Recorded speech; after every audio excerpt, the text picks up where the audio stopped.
Friends, welcome. My self Neetu. आज हम topic cover करने वाले हैं भारत में जातीय व्यवस्था के बदलते हुए रूप। ये जो टॉपिक है ये आपका बीए में भी आएगा, लेकिन आज मैं ये जो टॉपिक कवर करवाने वाली हूँ ये एमए सोशियोलॉजी का है। एमए सोशियोलॉजी फर्स्ट सेमेस्टर का ये टॉपिक है जिसको हम आज कवर करेंगे। बाकी मेरे चैनल पर +1 +2 की बीए हो गई, एमए की सोशियोलॉजी हो गई, ठीक है, और +1 +2 की बीए की सोशियोलॉजी, एमए की सोशियोलॉजी, हिंदी व्याकरण, बीए पॉलिटिकल साइंस और एमसीक्यू क्वेश्चंस। अगर आप बीएड एंट्रेंस की तैयारी कर रहे हो या फिर सीटेट एंट्रेंस एग्जाम की तैयारी कर रहे हो तो वहां पर जनरल नॉलेज से रिलेटेड ही आपको एमसीक्यू क्वेश्चन जो है मेरे चैनल पर आपको मिल जाएंगे, ठीक है। तो आज हम जो टॉपिक कवर करने वाले हैं वो एमए सोशियोलॉजी का है। ये फर्स्ट सेमेस्टर का ये चैप्टर चला हुआ है जिसमें हम बात करेंगे कि हमारे जो कास्ट सिस्टम है इंडिया का उसमें कौन कौन से चेंजेस आए हुए हैं, ठीक है। बाकी जो है एमए सोशियोलॉजी का जो फर्स्ट चैप्टर है और जो सेकंड चैप्टर है उसको मैं बनाकर पहले से अपलोड कर चुकी हूँ। उसको मैंने काफ़ी बड़ा चैप्टर था तो वीडियो बहुत लंबी हो जाती है, सुनना पसंद नहीं करते हैं जो स्टूडेंट्स होते हैं, तो मैंने उसको कम से कम 2 या 3 पार्ट्स में डिवाइड करके फिर उसको मैंने अपलोड किया है, ताकि थोड़ी थोड़ी वीडियो करके सुनोगे तो थोड़ा सा माइंडसेट भी ठीक रहता है, क्योंकि हमारा कॉन्सेंट्रेशन ज़्यादा लंबा नहीं होता है, हम ज़्यादा देर तक नहीं एक चीज़ को पढ़ पाते, ध्यान नहीं रख पाते हैं, ठीक है। तो आज हम इसके बारे में बात करेंगे। तो सबसे पहले हम इसके टॉपिक के बारे में स्टार्ट करते हैं कि भारत में जो कास्ट सिस्टम है उसमें क्या क्या चेंजेस आए हैं। अब चेंजेस हम तब करेंगे जब हमें पता चले कि इसमें पहले था क्या जो कि चेंज हुआ है अब, ठीक है। तो सबसे पहले थोड़ा सा हम अपने इंडिया का जो कास्ट सिस्टम है थोड़ा सा बैकग्राउंड में जाते हैं, थोड़ा सा इतिहास में जाते हैं और फिर पता करते हैं कि कास्ट सिस्टम अपने इंडिया में था भी या नहीं था। और मैं बता दूं कि जो कास्ट सिस्टम है अपने इंडिया में, जाति व्यवस्था जो है, ये सबसे पहले इतिहास की बात करें तो भारत में जाति प्रथा नाम की कोई चीज़ नहीं थी, ठीक है। तो चलिए हम पहले इसकी हिस्ट्री जान लेते हैं कि कास्ट सिस्टम था या नहीं था, या फिर उसमें कैसे कैसे ये बना और उसमें क्या क्या चेंजेस आए और अब प्रेजेंट टाइम में इसमें क्या क्या परिवर्तन हमें देखने को मिले, वो सब चीज़ें हम यहाँ पर डिस्कस करेंगे, ठीक है। ओके, 1 मिनट रुकिएगा। हाँ चलो ठीक है। तो मैं बात करूं कि हमारा जो हिस्ट्री है, हमारे इंडिया की जो हिस्ट्री है उसमें पहले जाति व्यवस्था, जो जाति प्रथा है, जो जाति व्यवस्था है, कास्ट सिस्टम है, वो पहले मौजूद नहीं था। हमारे इंडिया में सबसे पहले वर्ग व्यवस्था थी। वर्ग व्यवस्था यानी कि क्लास सिस्टम था, कास्ट सिस्टम नहीं था, याद रखिएगा। क्योंकि पहले हम इतिहास की बात करते हैं तो हमारे भारत में क्या था, जो है वो क्लास सिस्टम था, वर्ग व्यवस्था थी, जिसमें जो सभी लोग थे उनको बराबर समान दर्जा दिया जाता था। बस इसमें जैसे हम लोग जो हमारा वर्ग व्यवस्था है, जो क्लास सिस्टम है, उसका जो बेस होता था बांटने का, वो मोस्ट ऑफ जो है हमारी कैपेसिटी होती थी, हमारी योग्यता के आधार पर लोगों को जो है वो देखा जाता था, ठीक है। लेकिन कास्ट सिस्टम जब बना हमारे इंडिया में, इसका जन्म हुआ, तो ये हमारे कास्ट को लेकर ही बनने लगा कि हमारा धर्म क्या है, हमारे कास्ट क्या है, हमारा कलर क्या है, इन सब के बेस पर इस चीज को मैंने लोगों को डिवाइड करना शुरू कर दिया। लेकिन जब वर्ग व्यवस्था हमारे इंडिया में मौजूद थी तब कोई भी भेदभाव नहीं था, सभी लोगों को समान समझा जाता था, और जो वर्ग बने हुए थे वो हमारी कैपेसिटी और हमारे पैसे के आधार पर बने हुए थे और कुछ भी नहीं था, ठीक है। ये सब वैदिक काल से पहले की बातें थी। लेकिन फिर धीरे धीरे करके क्या हुआ, अपने इंडिया में वैदिक काल आ गया। वैदिक काल आ गया। अब वैदिक काल में भी कास्ट सिस्टम नहीं आया था, अभी भी वर्ग व्यवस्था ही बनी हुई थी, यानी कि क्लास सिस्टम ही मौजूद था, ठीक है। लेकिन जो वर्ग व्यवस्था है उसमें थोड़े से परिवर्तन होने लगे। अब वो परिवर्तन क्या थे? परिवर्तन ये थे कि जो वर्ग व्यवस्था वैदिक काल से पहले, जिसमें लोगों के साथ कोई भेदभाव नहीं किया जाता था, वैदिक काल में वर्ग व्यवस्था में भी लोगों को बांटा जाने लगा, उनके साथ कहीं ना कहीं डिस्क्रिमिनेशन, भेदभाव किया जाने लगा। अब वो कैसे हुआ? हम वर्ग व्यवस्था की बात कर रहे हैं तो धीरे धीरे करके लोगों ने क्या किया, वर्ग व्यवस्था में भी लोगों को बांटना शुरू कर दिया, ऊंचा और नीचे के स्तर पर, पैसे के आधार पर जो है उन्होंने उनको बांटना शुरू कर दिया, ठीक है। और उसके बाद उन्होंने क्या किया, हमारी सोसाइटी को 4 वर्गों में बांट दिया। 4 जाति नहीं कह रही हूं मैं, 4 वर्गों में बांट दिया। पहला वर्ग क्या था हमारा, जैसे कि आप पहले भी ये सब चीजें सुन चुके हो, लेकिन इसका जो नजरिया है वो बिल्कुल ही अलग हो जाता है। सबसे पहले ब्राह्मण, ठीक है, उसके बाद क्षत्रिय, फिर अपने वैश्य और लास्ट में अपने शूद्र आ जाते हैं, ठीक है। तो जो हम वैदिक काल था था, उसमें जो वर्ग व्यवस्था थी, उसमें जो हमारा समाज था उसको 4 वर्गों में, ठीक है, 4 क्लास में बांट दिया गया था। सबसे पहले ब्राह्मणों को रखा, फिर क्षत्रियों को रखा, फिर वैश्य को रखा और लास्ट में शूद्रों को रखा, ठीक है। तो ये चीज करने लगी। फिर इस चीज में क्या हुआ, जो ब्राह्मण थे उन्होंने क्या किया कि ऐसा कह दिया सब लोगों को कि हम सबसे ऊपर हैं और बाकी जो 3 क्लास है, जो 3 वर्ग है, इनकी ये जिम्मेदारी होगी, इनका ये कर्तव्य होगा कि ये हमें सेवाएं प्रदान करें, यानी हमारे एज अ सर्वेंट, हमारे नौकर के तौर पे रहे और हमको जो है वो सेवाएं अपनी देते रहे। ऐसा जो है उन्होंने इसमें कहना शुरू कर दिया। इसके साथ साथ इसमें अंतर जातीय जो विवाह होती हैं, यानी कि विवाह से संबंधित जो नियम कानून थे उसमें भी पाबंदियां लगाना शुरू कर दिया, काफी रिस्ट्रिक्शन जो थी वो लगाना शुरू कर दिया। क्योंकि वैदिक काल से पहले कोई भी शादी वगैरह जो है कि अपनी कास्ट में, दूसरी कास्ट में, लव मैरिज, ये सब चीजें आराम से कर सकते थे। लेकिन जैसे ही वैदिक काल आया उन्होंने शादी विवाह पर भी कुछ नियम बना दिए कि आप अपनी जाति में ही शादी करोगे, आप बाहर की जाति में शादी नहीं करोगे, विधवा विवाह आप नहीं करोगे, कोई लड़की विधवा हो जाती है तो दोबारा शादी कभी नहीं करेगी, बाल विवाह भी होता था। तो ये सब चीजें जो है वैदिक काल में होना शुरू हो चुका था। काफी चीजें जो है हमारी सोसाइटी में, हमारी सोसाइटी को खराब करने लगी, ठीक है। ये वैदिक काल में जो वर्ग व्यवस्था थी उसकी हालात थोड़े से चेंज होने लगे। अब आता है तीसरा युग। तीसरा आता है हमारा मध्यकालीन युग। अब मध्यकालीन युग एक ऐसा युग था जिसमें जो वर्ग व्यवस्था थी, जो क्लास सिस्टम था, वो कास्ट सिस्टम में चेंज हो गया। यानी मध्यकालीन युग एक ऐसा युग था जहां पर जो हमारी जाति व्यवस्था है उसका जन्म हुआ था और इसमें तो बहुत ज्यादा ही पाखंड स्टार्ट हो चुका था। सबसे पहले मैं ब्राह्मणों की बात करती हूँ। ब्राह्मणों को आपने देखा होगा, ब्राह्मणों को बहुत ही शुद्ध, बहुत ही पवित्र माना जाता है, जो कि हवन करते हैं, बहुत ही इनको मतलब बहुत ही इज्जत की नजर से देखा जाता है। लेकिन जैसे ही मध्यकालीन युग, मिडल जो एज अपना एक एरिया होता है, वो स्टार्ट हुआ तो क्या हुआ, ब्राह्मणों ने पाखंड करना शुरू कर दिया। उन्होंने लोगों को लूटना शुरू कर दिया कि श्रद्धा के नाम पर ये देके जाओ, उतना धन देके जाओ, उतना धन देके जाओ। इस तरह से ब्राह्मणों ने अपना पाखंड करना शुरू कर दिया, मांस मदिरा खाना शुरू कर दिया। आपको पता है कि जो ब्राह्मण है मांस मदिरा का सेवन नहीं करते हैं, ना मांस खाते हैं, ना वो शराब पीते हैं, ना को नशीले पदार्थ का सेवन करते हैं। लेकिन मध्यकालीन युग में जो ब्राह्मण थे उन्होंने ये सब करना शुरू कर दिया। अब दूसरी मैं क्षत्रिय की बात करती हूँ। क्षत्रिय लोग कौन से होते हैं? क्षत्रिय लोग वे लोग होते हैं जो कि जैसे आपने देखा ना, राजा महाराजा जो होते हैं, राजपूत घराना, ये सब जो है क्षत्रिय में आते हैं। इनके पास तलवारें होती हैं और जो कि ये युद्ध वगैरह लड़ते हैं और इनका जो मेन काम होता है वो लोगों की रक्षा करना होता है। लेकिन मध्यकालीन युग में क्या हुआ, ये जो क्षत्रिय थे उन्होंने क्या करना शुरू कर दिया, ये रक्षक की जगह भक्षक बन गए। इन्होंने लोगों को लूटना शुरू कर दिया, मारना काटना भी शुरू कर दिया। इनका कुछ अलग ही माइंडसेट बन गया था। अब हम वैश्य की बात करते हैं। आई एम सॉरी, चलिए अब हम नेक्स्ट की बात करते हैं, वो है वैश्य। ये जो वैश्य लोग होते हैं ये व्यापारी लोग होते हैं जो कि व्यापार करते हैं, ठीक है। अपने देश में व्यापार करना, बाहर के देश के साथ व्यापार करना, ये तो व्यापारियों का काम होता है।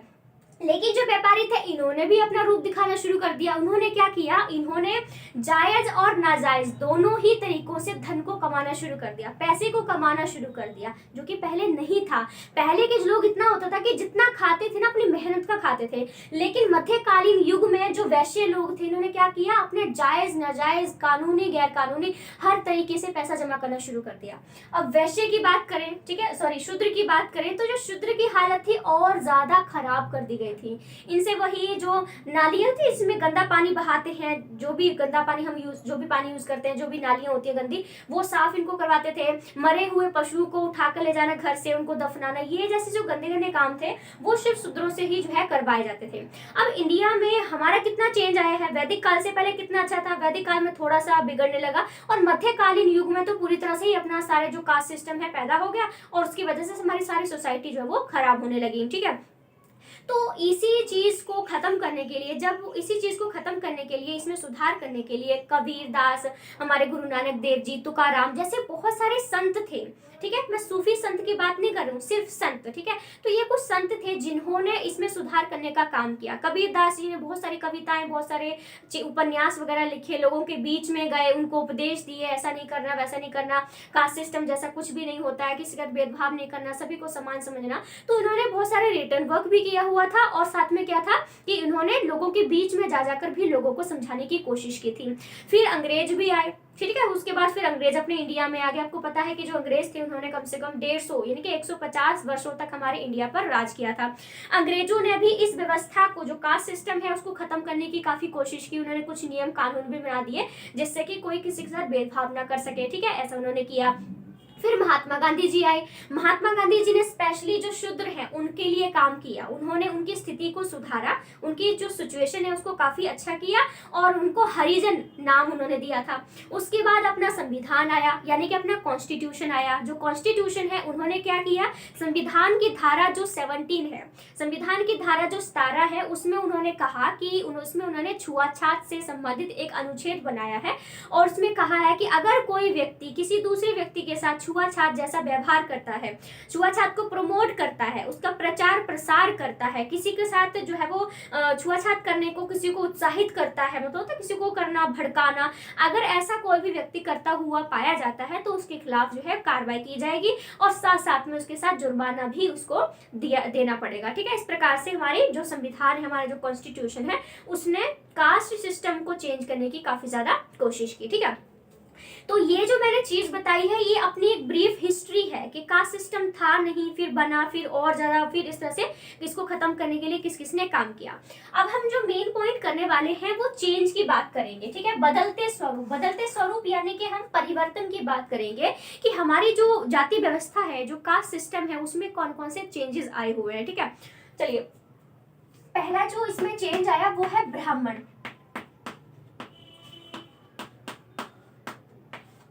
ब्राह्मणों की स्थिति में बदलाव, ठीक है, ब्राह्मणों की स्थिति में बदलाव।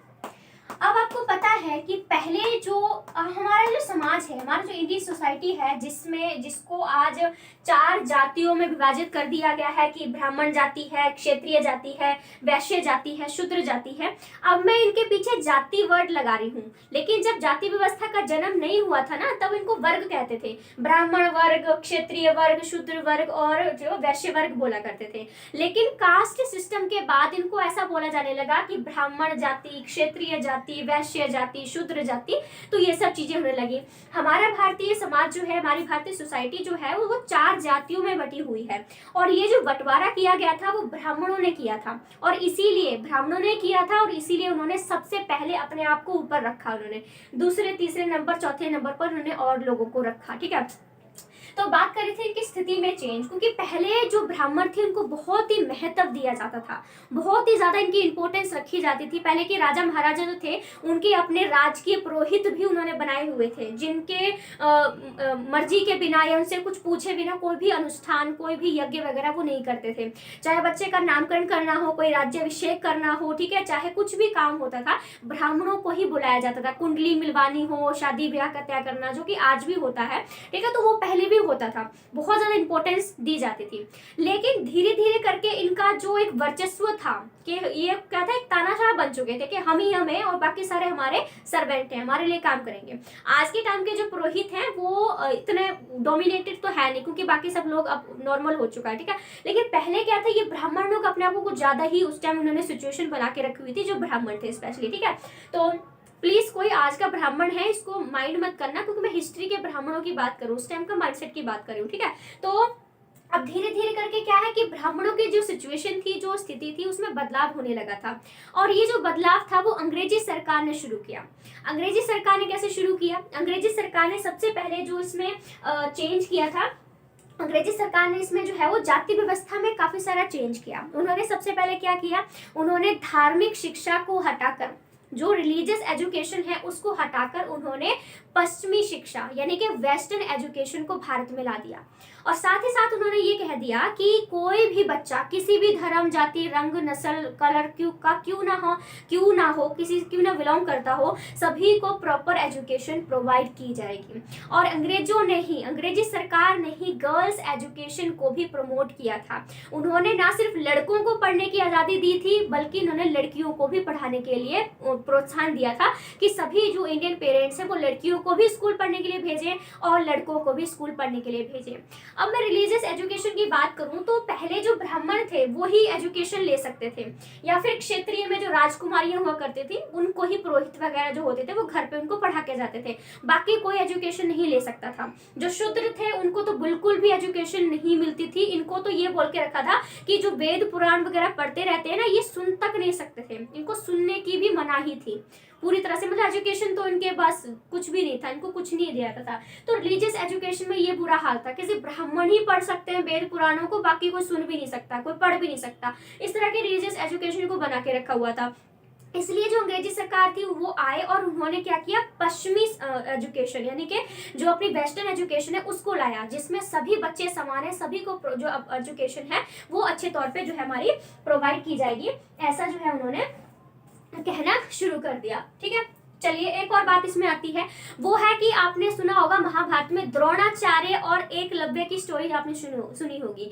जो द्रोणाचार्य थे उन्होंने एकलव्य को जो है वो सिखाने से यानी कि शिक्षा देने से मना कर दिया। अब वो शिक्षा क्यों उन्होंने मना कर दी, जो एकलव्य थे वो तीरंदाजी मेरे ख्याल से वो सीखना चाहते थे, लेकिन द्रोणाचार्य ने, वो बहुत बड़े गुरु थे, उन्होंने मना कर दिया एकलव्य को। उन्होंने एकलव्य को मना क्यों कर दिया, क्योंकि वो दूसरी जाति से संबंध रखते थे।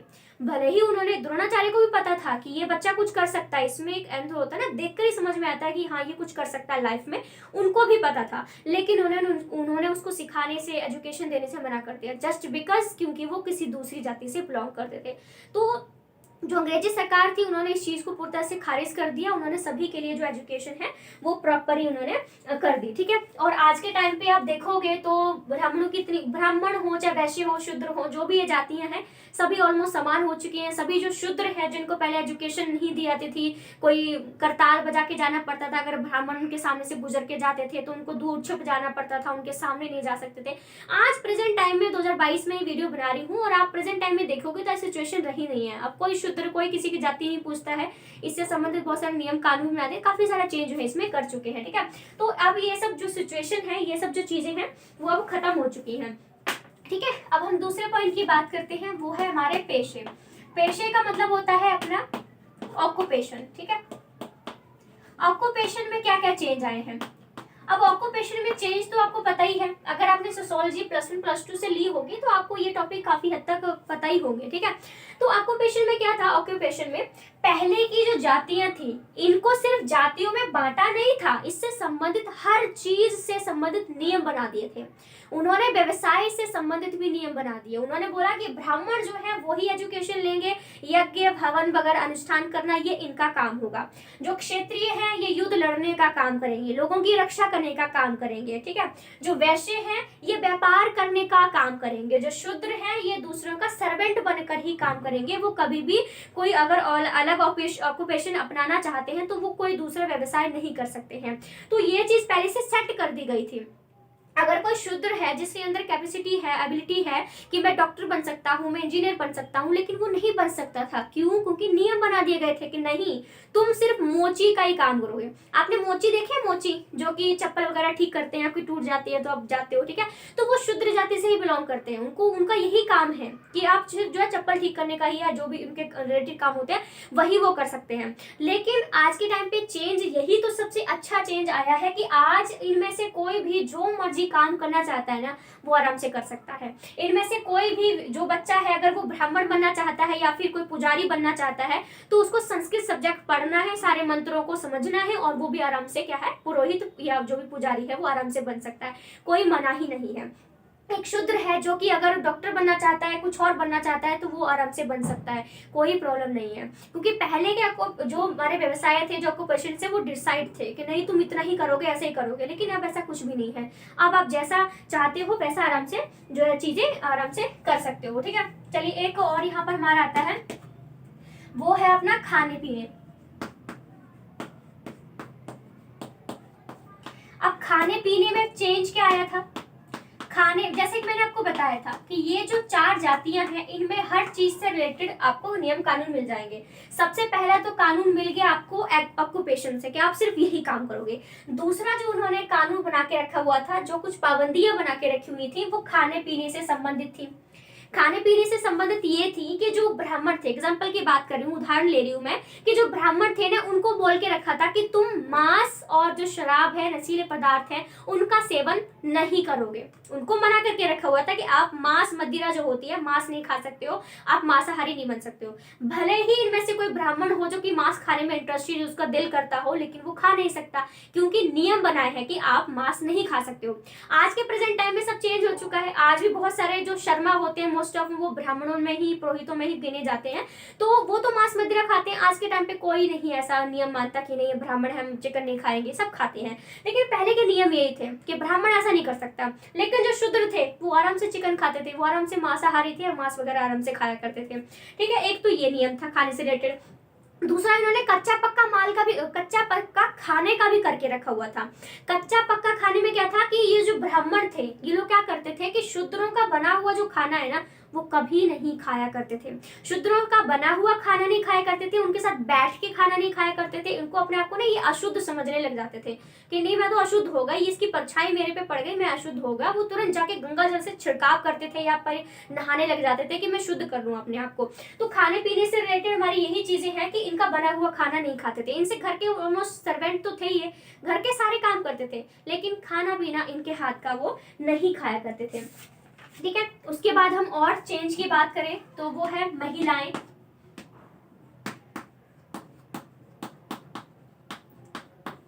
ठीक है, महिलाओं की स्थिति में परिवर्तन।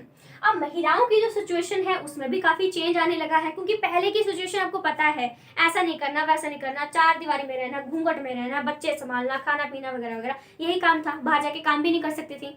आज आप प्रेजेंट टाइम में अपने आसपास देखोगे, अपनी मम्मी को देखोगे, अपनी बहनों को देखोगे, आपकी जो लेडीज है आपके घर में, वो सभी क्या है, आज काम करती हैं। ठीक है, आराम से सिर्फ घर की दीवारी में नहीं रहती है, वो एजुकेशन भी ले रही है, कुछ ना कुछ उनका पर्पस है। आप उन्हें फ्रीडम दो, कोई डॉक्टर बनी होगी, कोई कुछ बनी होगी, कोई कुछ बनी होगी। तो आज के टाइम पे जो महिलाएं हैं उनकी सिचुएशन में काफी ज्यादा चेंज आ चुका है। इसके बारे में ज्यादा डिटेलिंग करने की जरूरत नहीं है, सभी को पता है कि ये एक ऐसा टॉपिक है जो कि कहीं ना कहीं आपको मिल ही जाता है। ठीक है, उसके बाद अपने आता है विवाह। ठीक है, तो ये जो विवाह से संबंधित कुछ नियम की बात करते हैं। तो ये जो कास्ट सिस्टम है उसमें भी शादी से संबंधित भी कुछ नियम बना दिए गए थे कि आप अपनी जाति में ही शादी करोगे, आप अपनी जाति से बाहर शादी नहीं करोगे, आप लव मैरिज नहीं कर सकते हो, बाल विवाह मौजूद था, विधवा पुनर्विवाह नहीं था। विधवा पुनर्विवाह का मतलब होता है कि अगर एक लड़की विधवा हो जाती है तो वो जिंदगी भर विधवा ही रहेगी, वो किसी दूसरे आदमी से शादी नहीं कर सकती है। ऐसे करके कुछ नियम बना रखे थे। लेकिन आज चेंज यही तो बहुत अच्छा आया है जाति व्यवस्था में कि आज कोई भी ऐसा व्यक्ति नहीं है जो विवाह से संबंधित नियम को मान रहे हैं। आज के टाइम पे लड़का हो या लड़की हो आराम से लव मैरिज कर रहे हैं। पेरेंट्स भी अपनी लड़कियों को अलाउ कर रहे हैं, छोटे कपड़े पहनो, तुम जिससे शादी करना चाहती हो करो। हो रहा है ना, बहुत सारे घरों में ऐसा हो रहा है, बहुत सारे में नहीं हो रहा होगा लेकिन बहुत सारे घरों में चालू हो चुका है। अब बड़े जो एक्ट्रेस आप देखोगे या बड़े बड़े जो अमीर लोग हैं वो अपनी लड़कियों को पूरा खुला छोड़ दिया, जैसा जीना चाहती हैं, जैसे कपड़े पहना, उठना बैठना, लड़कों को दोस्त बनाना, पूरी फ्रीडम है। कुछ फैमिलीज में, कुछ में नहीं है, मेरी फैमिली में नहीं है ऐसा। ठीक है, तो ये विवाह से संबंधित यही है कि आप लव मैरिज कर सकते हो। आज बाल विवाह नहीं है, चाइल्ड मैरिज नहीं है, नियम कानून बना दिए, अगर कोई करता वो मिल जाता है। विधवा पुनर्विवाह आज मौजूद है, अगर कोई लड़की विधवा हो जाती है तो वो दूसरी शादी कर सकती है, मर्जी है उसकी। ठीक है, दहेज प्रथा नहीं है। तो ये सब चीजें हमारे विवाह से रिलेटेड चेंज हो चुका है, जो कि पहले हमारी सोसाइटी में बिल्कुल भी नहीं था। ठीक है, और हम इसमें एक और पॉइंट की बात करते हैं। ठीक है, चलिए इसमें एक और पॉइंट आ जाएगा, वो है अपना पद। पद मतलब स्टेटस की बात करते हैं। अब स्टेटस में भी काफी ज्यादा चेंज आया है, क्योंकि पहले जो हमारे समाज में जो स्टेटस होता था कि हाँ ये बहुत ही ऊंचे स्तर पर होगा, ये निम्न स्तर पर होगा। ब्राह्मणों को बहुत ही ऊंचा लेवल पर माना जाता था, शूद्रों को बहुत ही ज्यादा नीचा लेवल पर माना जाता था। लेकिन आज किसी का भी स्टेटस उसकी जाति से नहीं देखते हैं, उसका स्टेटस उसकी कैपेसिटी, उसकी योग्यता से देखते हैं कि वो बंदा कर क्या सकता है। आप शहरीकरण की बात करते हो, शहरों में जब लोग काम करने जाते हैं गाँव से, तो शहर के लोग कभी उनकी जाति नहीं पूछते, वो सिर्फ ये पूछते हैं कि हाँ जी बताओ आप क्या काम कर सकते हो, क्योंकि जरूरी वही है। बंदे की योग्यता देखो, उसकी जाति मत देखो। तो यही चीज होती है स्टेटस में, यही बदलाव है कि पहले इनको ऐसे नंबर में डिवाइड कर रही है, पहले नंबर पर, ये दूसरे नंबर पर, तीसरे चौथे में। अब ऐसा नहीं है, अब सभी मिक्स है, कोई ऊंचा नीचा नहीं रहा है। ठीक है, तो ये अपने टॉपिक यहाँ से कवर हो चुका है कि भारत में जो जाति व्यवस्था उसमें क्या क्या चेंजेस आए हैं। एक हिस्टोरिकल बैकग्राउंड मैंने आपको बता दिया है, प्लस ये जो चेंजेस हैं वो भी आप यहाँ पर आराम से जो है वो देख सकते हैं। ठीक है, तो ये टॉपिक अपना यहाँ पर कवर हो चुका है। लास्ट में कंक्लूजन को लिखना मत भूलिएगा। कंक्लूजन यानी कि निष्कर्ष, जो कि 2 मार्क्स का होता है, और अगर आपके पास टाइम नहीं मिलता है तो 2 से 3 लाइनें तो जरूर ही लिख के आना, अगर ज़्यादा लिखने का टाइम नहीं है तो। ठीक है, क्योंकि 2 मार्क्स होते हैं तो आपको छोड़कर नहीं आना। एक क्वेश्चन को अटेम्प्ट करने का भी एक फॉर्मेट होता है, जो मैं नेक्स्ट वीडियो में बता दूंगी। वैसे तो हर वीडियो में बताती हूँ, इसमें टॉपिक बड़ा था तो मैं सोचा इसे स्टार्ट कर सकते हैं। ठीक है, तो कंक्लूजन जरूर एंड में करके आइएगा। ठीक है, तो अपना टॉपिक कवर हो चुका है। अगर आपको सेशन अच्छा लगा हो तो लाइक शेयर सब्सक्राइब जो भी आपका दिल करे आप कर सकते हैं। So thank you so much friends, thank you.